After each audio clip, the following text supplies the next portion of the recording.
السلام عليكم ورحمة الله وبركاته. أهلا بيكم في قناة مواهب سهرات مع وليد حسين.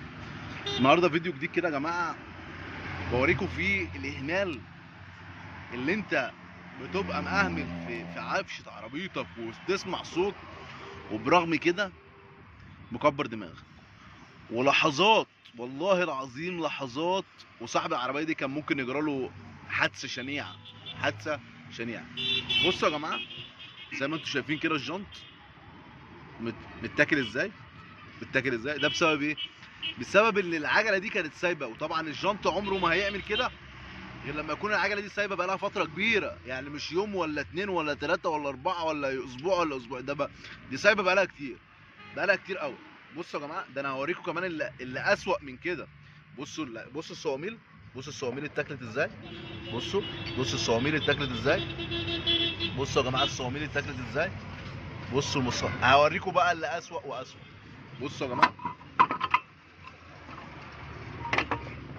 بصوا يا جماعه المسامير، يعني حتى المسامير زي ما انتم شايفين اتاكلت اهي. بصوا، بصوا المسمار فاضي، بص اتاكل قد ايه من المسمار، وفاضل قد ايه، فاضل سنه صغيره والمسامير بتتقطع. بصوا، بصوا يا جماعه، بصوا الاهمال اهو، بصوا الاهمال.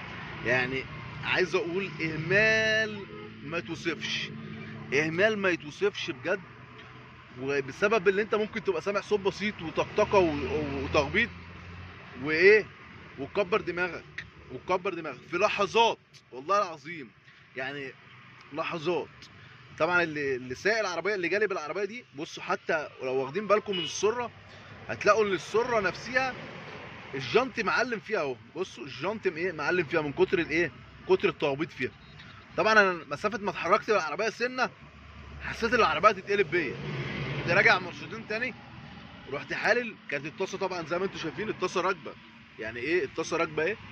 بصوا يا جماعه الطاسه ايه، الطاسه راكبه، كانت راكبه، مفيش ايه، مفيش اي مشكله. ادي اهو مكان الحزام اهو، مكان الكوليه، ومكان الكوليه الناحيه الثانيه اهو معلم.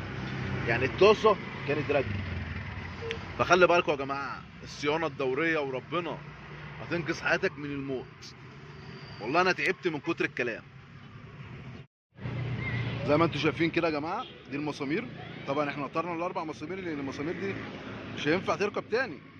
نطرنا الاربع مسامير زي ما انتم شايفين اهو، مسامير كلها، الاربع مسامير متاكلين، الاربع مسامير متاكلين. خلي بالكم يا جماعه، يا جماعه والله العظيم انا هعيط، هعيط. اعملوا لنا لايك بقى عشان الفيديو يوصل للناس اكتر، واعملوا لنا شير يا جماعه عشان الناس تستفيد وتبطل اهمال.